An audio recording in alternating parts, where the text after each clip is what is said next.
Congress party के राष्ट्रीय अध्यक्ष हैं और महिला हैं, और इनकी भी सरकार केंद्र में भी और राज्य में बहुमत की रही है, तब आपने क्या किया? नमस्कार, मैं राजेश और आप देख रहे हैं न्यूज़ 365। जहां एक और बीजेपी नारी शक्ति बंधन अधिनियम को पारित करके पूरे देश में वाहवाही लूट रही है, वहीं महिलाओं में ज़्यादा खुशी है, जो खुशियों की लहर दौड़ी हुई है, क्योंकि महिलाओं को एक ऐसा अधिकार मिला है जो अपने अधिकारों को उपयोग करके अपनी स्वतंत्र जीवन व्यतीत कर सकती है। वहीं विपक्ष ने आरोप लगाया है कि मेन मुद्दे से भटकाने के लिए महिलाओं को एक लॉलीपॉप धरा दिया है। देश को मेन मुद्दा से भटकाने की एक योजना है, षड्यंत्र है, जिससे कि मेन मुद्दा में महंगाई और बेरोजगारी से बात ना किया जाए, जिससे कि त्रस्त है जनता, हाहाकार मची हुई है, देश बेचने के कगार पे है, क्योंकि 70 सालों में जितना कर्जा नहीं हुआ था वहां 7 सालों में मोदी सरकार में बढ़ करके देश को कर्ज में डुबो दिया है। आज महिलाओं की खुशी को लेकर के बीजेपी के बड़े नेता आरती कुजूर ने इस अधिनियम को लेकर के क्या कहा, सुने। आज हम सारे भारतीय जनता पार्टी महिला मोर्चा की तरफ से हमारे देश के आदरणीय प्रधानमंत्री जी और उसके साथ साथ दोनों सदनों के जो सम्मानित सदस्य, सबों का आभार व्यक्त करने के लिए आज हमारा प्रेस कॉन्फ्रेंस था। सचमुच में ये गणेश चतुर्थी के दिन महिला, जिसका नाम आया नारी शक्ति वंदन अधिनियम, और इस विधेयक को सदन के दोनों सदनों से पारित किया गया, और सचमुच में ये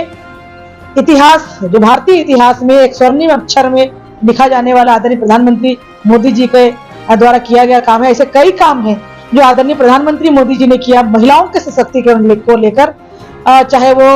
मातृवंदन योजना हो या शौचालय का निर्माण हो, या आप देख ले प्रधानमंत्री आवास निर्माण के साथ साथ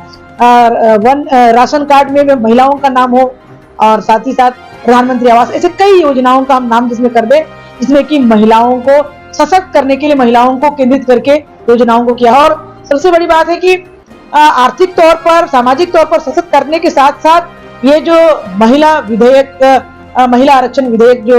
लाया गया है, जिसका नाम है नारी शक्ति वंदन अधिनियम, ये भी अब अधिनियम का रूप लेने जा रहा है। और सबसे बड़ी बात, लगातार आदरणीय प्रधानमंत्री मोदी जी हमें महिलाओं को सशक्त करने का काम किए हैं, और राष्ट्र के सर्वोच्च पद पर आदिवासी समुदाय की हमारी आदरणीय महामहिम द्रौपदी मुर्मू को भी राष्ट्रपति बनाने का काम हुआ है। तो इसलिए हम सारे लोग, सारी माताएं, सारे बहनें, पूरे देश की जनता और उसमें हम महिलाएं आदरणीय प्रधानमंत्री जी का बहुत बहुत आभार और धन्यवाद व्यक्त कर रहे हैं।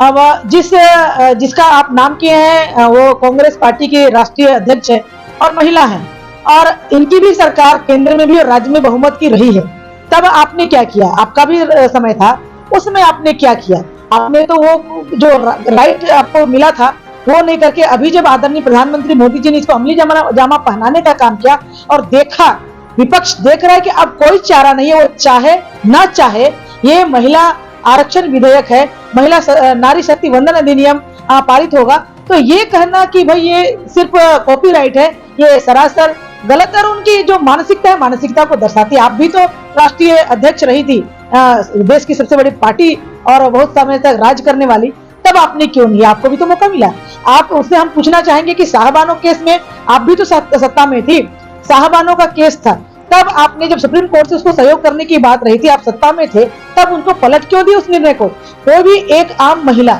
जो सुप्रीम कोर्ट तक पहुंचती है, हम तो एक कहते हैं कि हाई कोर्ट तक जाने में हम लोगों को आफत होता है, क्या क्या नहीं जुगत करता है, वो साहबानो जब सुप्रीम कोर्ट तक पहुंची और जीत के जब उनका जो निर्णय आया उसको भी आपने पलटने का काम किया है। इस मुस्लिम समुदाय की बहनें जो 3 तलाक से पीड़ित थी, कितने परिवार ऐसे हैं जिनके घर में बहनें, बेटियां बैठी रहती थी,